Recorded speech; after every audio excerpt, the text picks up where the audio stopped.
Hello everyone, आज हम पढ़ेंगे एसएससी की ज्योमेट्री से रिलेटेड लाइंस एंड एंगल्स के सारी बेसिक चीज़ें। तो उसमें स्टार्ट करते हैं।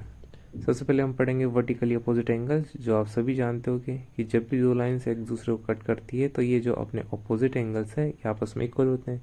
जैसे अगर मैं इसको 120 बोलूँ तो ये वाला एंगल भी हो जाएगा अपना 120। और आप सभी को बताया कि एक लाइन जो होती है, एक स्ट्रेट लाइन कितने डिग्री की होती है, 180 डिग्री की होती है। तो ये टोटल स्ट्रेट लाइन 180 की है। 180 में से ये वाला पार्ट 120 है, तो ये वाला पार्ट कितना हो जाएगा, 180 minus 120 is equal to 60 degree. उसके पहले एक बेसिक चीज़ है जो सभी को पता होनी चाहिए, वैसे तो होनी चाहिए, काम तो कहीं आती नहीं है। जैसे इसको क्या बोलते हैं, हम एक लाइन बोलते हैं।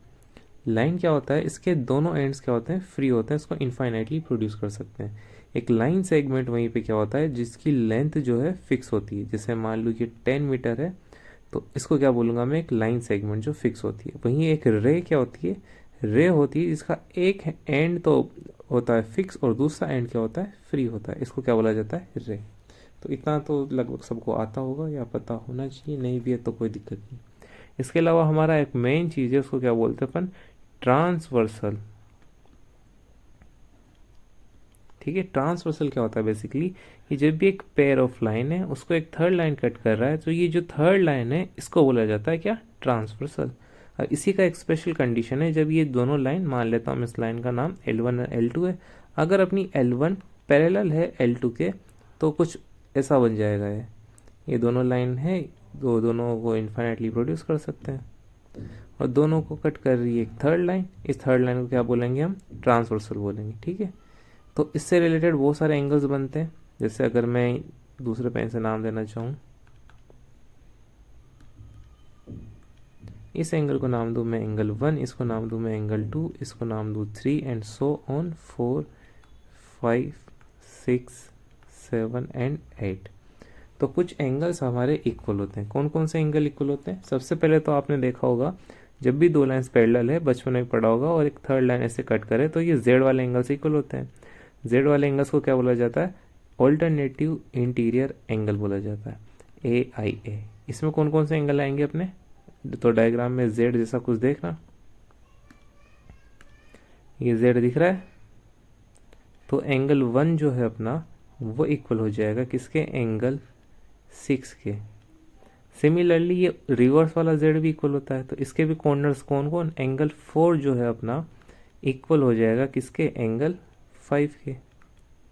ठीक, इसके अलावा ये तो अपना ऑल्टरनेटिव इंटीरियर था, इसी में एक और होता है ऑल्टरनेटिव एक्सटीरियर एंगल। ये क्या होता है, ये होता है बाहर वाला एंगल। जैसे कि यहाँ पे अपना एंगल 3 है, इसके अपोजिट में कौन सा दिख रहा है, एंगल 8।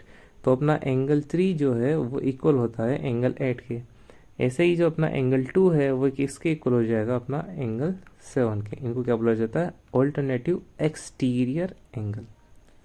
इसके अलावा एक अपना होता है कोरिस्पॉन्डिंग एंगल्स। कोरिस्पॉन्डिंग एंगल्स क्या होते हैं, जैसे ये फिर से अपना ट्रांसवर्सल है, तो इसमें जो मैं हाईलाइट कर रहा हूँ ये वाले सेम साइड वाले एंगल, जैसे इस ट्रांसवर्सल के राइट वाले टॉप वाले दोनों एंगल्स क्या होते हैं, इक्वल। इस डायग्राम में एंगल 3 जो है किसके इक्वल होगा, एंगल 6 के। और इसका रीज़न भी देखना चाहे तो बोल सकते हैं एंगल 3 इक्वल होगा एंगल 1 के, वर्टिकली अपोजिट एंगल्स है। एंगल 1 इक्वल हो जाएगा एंगल 6 के, ऑल्टरनेटिव इंटीरियर एंगल्स है। तो डायरेक्टली और इनडायरेक्टली एंगल 3 किसके इक्वल हो जाएगा, एंगल 6 के। इसको और भी बहुत सारे यूजेस है इसके, जैसे कि फिर से बनाता हूँ मैं डायग्राम अच्छे से समझने के लिए।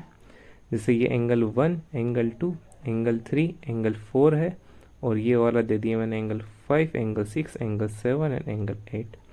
तो अपना जो 2 है वो किसके इक्वल होगा, 6 के इक्वल होगा, रीजन कॉरेस्पॉन्डिंग एंगल। सिमिलरली जो 3 है वो इक्वल होगा किसके, एंगल 7 के। ऐसे ही एंगल 1 किसके इक्वल होगा, एंगल 5 के। एंड एंगल 4 अपना इक्वल हो जाएगा एंगल 8 के। ये बेसिक सी चीज़ें एंगल्स है जो अपने को याद होनी चाहिए। अगर ये याद है तो अपना एग्जाम में काम आसान हो जाएगा। कि जैसे आपको ये नहीं भी आता भी आप कर तो लोगे कि एंगल 1 3 के इक्वल है, ऑल्टरनेटिव एंगल से 3 5 के इक्वल है, 5 7 के इक्वल है, या फिर आपको ये पता है डायरेक्ट कि 2 6 के इक्वल है, ख़त्म। 1 8 के इक्वल है। कुछ क्वेश्चन ऐसे होंगे जिसमें डायरेक्ट ये चीज़ अप्लाई होगी। एक लास्ट चीज़ जो और जान लो कि जब भी अपनी लाइंस क्या होती है, पैरेलल होती है, तो जो जैसे ये दोनों लाइंस क्या अपनी पैरेलल है, अगर ये दोनों लाइंस पैरेलल है